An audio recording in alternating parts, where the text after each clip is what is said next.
What do you do when all you have is a stereo bounce of an instrumental that's already been pre-mixed, mastered even, and you need to record vocals with just that stereo 2-track? Sometimes it can feel out of place and you can tell that all you've been doing is recording vocals on top of stereo 2-track. Well, in this video, I want to share with you how you can create that dimension and depth and balance with vocals as if you were having the multi-tracks to work with. Now, this video is going to be taken from my flagship vocal production course, Breakthrough Vocals, which for the month of July, I'm currently giving away at a discounted price. So if you want more information about how to check out the course at that discounted rate, visit beatacademy.com/vocals for more details. So this video is a snippet from that course, and it walks you through that whole process of what do you do when all you have is a 2-track to work with? How do you create the right balance and the depth that you normally get when you're working with a multi-track session? So I hope you enjoy. And for more details, visit beatacademy.com/vocals. Now, oftentimes there's a circumstance or situation in which you are, maybe recording vocals alongside an instrumental, and that's really all you have. You don't have a session to work with. You don't have individual stems, kick, bass, drums, instrumentation, and all you really have to work with is just an instrumental, and you're trying to record vocals to that instrumental. You want to at least get the most possible balance that you can in that scenario. And this is usually prominent with a lot of hip hop and rap artists in which they're, getting beats from other people and they're just getting these 2 tracks. So I'm just going to cover quickly a little bit of some techniques that you should implement when recording vocals to a 2-track. Or this could also be if you're just recording your own sessions on a 2-track and you're just trying to get a good overall balance before you actually go into the mixing stage of having the vocals. Now, the benefit of always, if you had to choose whether to do a 2-track or your session, you always want to record vocals in your session because you have more control of the dynamics and the balance of all the elements, and you're going to get a more 3-dimensional mix when recording vocals in your session. But hey, this is sometimes this is all you got to work with, so let's deal with it. So here I have an instrumental. Right here, and if you can, always lock down. The first thing you need to do is lock down the tempo. See if you can get the tempo down of that instrumental. We have this here. I'll take it from the chorus, which needs to be the section. Okay, now I notice that this instrumental isn't mixed or mastered in the sense of loudness here, so we've got to take it right back from this section. Okay, so sometimes you might get a mixed and already mastered, and that could be a little bit more of a hassle because you're trying to match the power of that. So obviously you're going to be doing some volume automation and things like that. But here's the most essential aspect of this whole thing, and that is creating balance. No matter how loud your instrumental is in comparison to all the vocals you're adding into the session or you're recording, you always are trying to control balance. That's the whole thing, and that's the same principle that's applying in mixing as well. So let's take it from this last chorus because I'm assuming that all the vocals and everything in here will be in place. As you can see here, we're working with a lead vox, a background vocal, and a background harmony vocal here. And if your sessions or projects have a little bit more vocals with the 2-track, the same principle will apply. So let's go ahead and unsolo the instrumental and see where we're at with everything, starting at 0.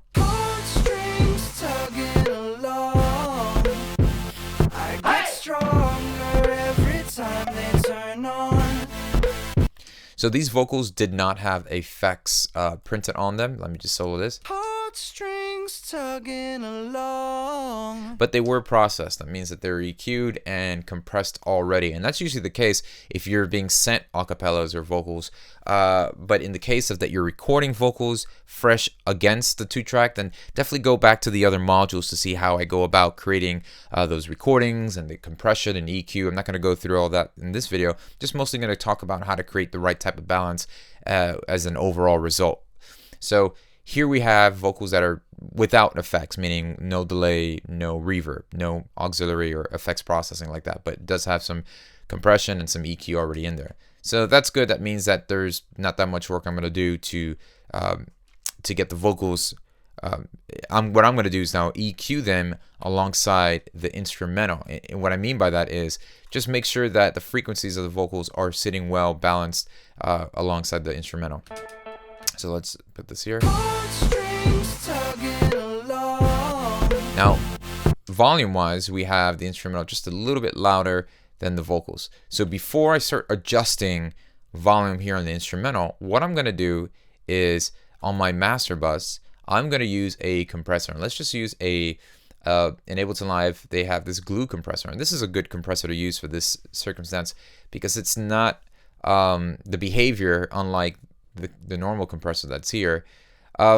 This has built-in algorithm to kind of react a little bit differently to mimic a certain 80s classic compressor, such as like an SSL compressor. And so the embedded algorithms, I mean, the way this compressor works and reacts is going to be a little bit different than the onboard stock compressor in Ableton Live. You can get close to the same results with here. You might have to do a little bit more tweaking, but we're going to use this compressor here. And what we're trying to do is we want a slow attack. Remember, we talked about this in the other module, that if we had a quick attack in this compressor, we're going to be really taking away all the punch and transients away from the mix. So slow attack, let's start at 10 here. And what we're going to do is a quick release, or you could set it on auto so that it would automatically adjust the release. And we're going to leave the ratio at 4. Now what I'm going to do is I'm just going to dial the threshold back until I see that almost the volume of the instrumental and the vocals are somewhat now balancing out. If you remember what the compressor does that we covered in modules 3 and 4, it's really going to bring down anything that passes the threshold and set it in right balance with anything that's still below the threshold. So let's go ahead and dial this back. And I'm doing this by ear until I hear.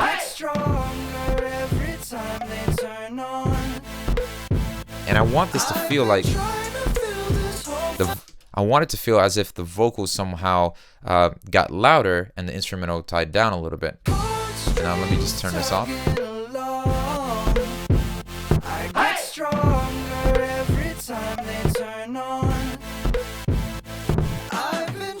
Okay, now that I've got some slight compression, let's go back into here, into the instrumental. And let's just go ahead and bring balance down. I'm going to lower this just a little bit.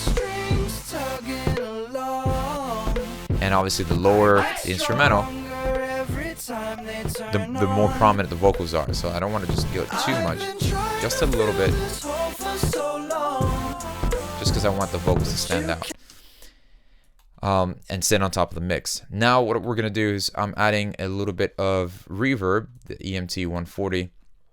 A good plate reverb, and I've got it on the C plate setting, just a short reverb here, and I'm going to give a little reverb to the vocals since they are dry. And what I normally do is just a little pinch of that same reverb from the instrumental, just to kind of give this universal reverb blend, which is a little bit different approach than what I normally do in my sessions. But here I'm just giving like a little pinch, and we'll go ahead and dial in some on the lead, but more on the background vocals.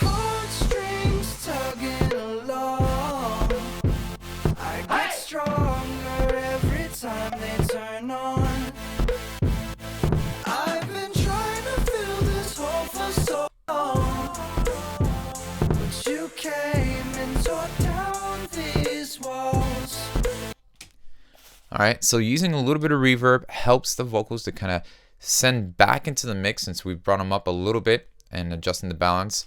And I'm go back into the compressor here. Now you can hear the difference when the more threshold you give to the compressor.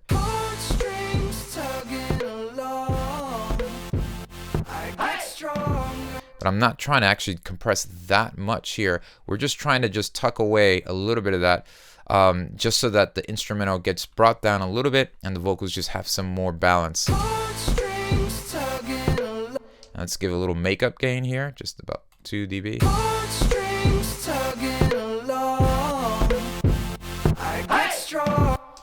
Okay, so it looks like now this is just now having the reverb allowed the vocals to get sent back a little bit. I'm going to mute the reverb so you can hear the difference.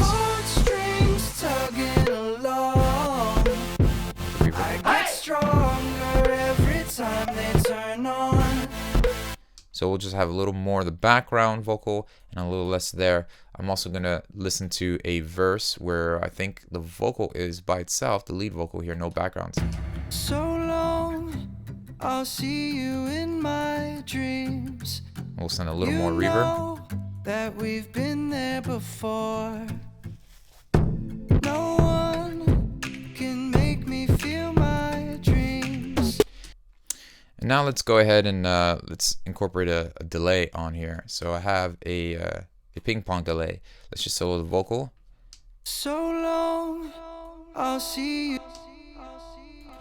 So maybe every coordinate might be a little too much, so we'll bring it to 8th note, and we'll just dial in the frequencies. So we're killing all the high end and the low end here, and just having this just kind of this mid-range come through. So long, I'll see you in my dreams.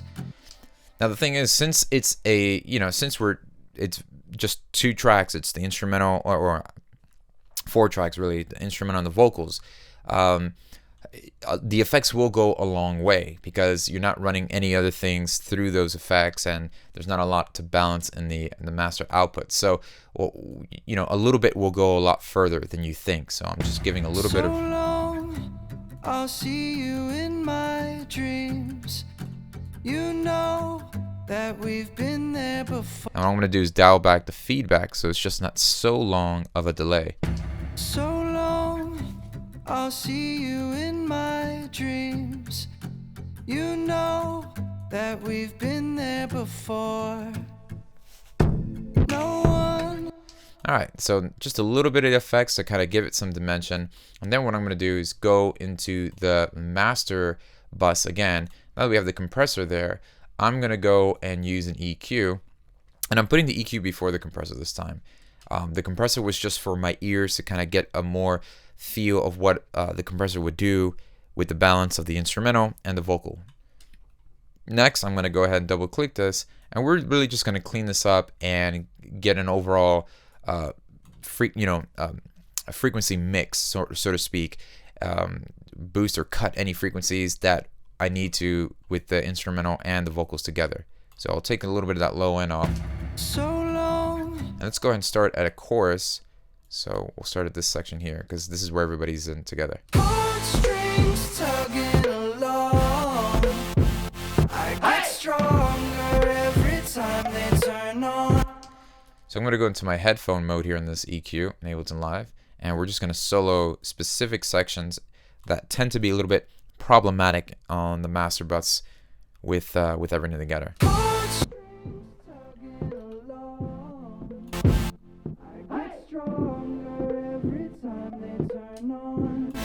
Alright, let's just boost this. Let's cut a little bit of that low mid.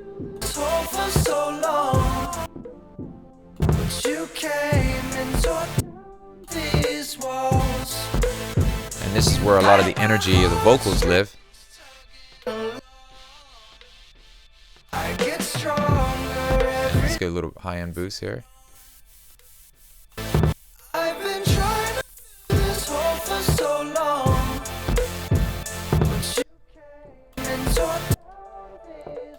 And there's that little boxiness that you hear with the vocal and everything. So for that section, since a lot of other instrumentation is in there, we want to make the cue, the peak of this really small and just narrow in on the specific boxiness of the vocal with the instrumental.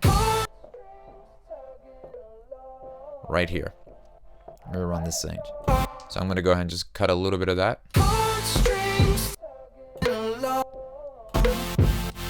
And I'll go over here and give a nice low end boost, and I'm going to shift that from bell to low shelf and give a nice little boost here on the low end.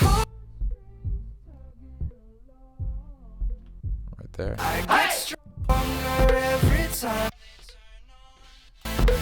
So this is with the EQ.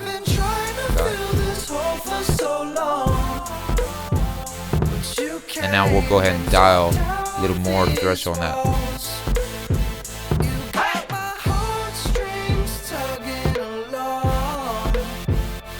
And then what I'll do is with this current setting is I'll adjust the input or the volume of the 2-track, I'll go up and down just to see if I want more vocals to be present or more of the instrumentation. And if I want certain attributes of the instrumentation to be focused, such as maybe the kick or the bass or the hi-hats, I'll put an EQ there and just boost a little bit from that section.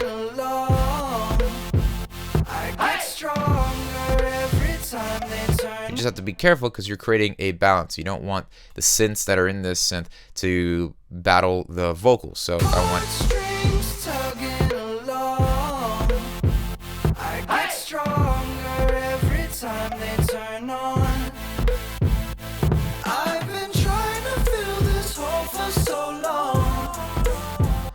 and then what we'll do is, and I can go and automate some delay if I want to get more delay and more reverb at that chorus section.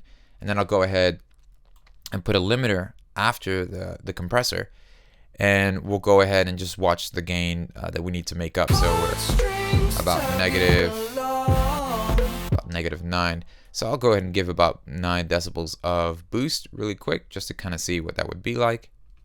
Strings tugging along. I get stronger every time they turn on. I've been trying to fill this hole for so long. So now that I've got the limiter up, just on the actual 2-track itself, I can probably take a little bit more off of that synth section there. So it doesn't fight with the vocal and give that real clear space for the vocals to live in. And that's really what you're doing when you're mixing vocals with an instrumental 2-track, is that you're creating more of this balance. You're using the compressor to kind of even out the dynamics of the instrumental with the vocals together. And a little adjustment goes a long way when it comes to the effects processing with the vocals.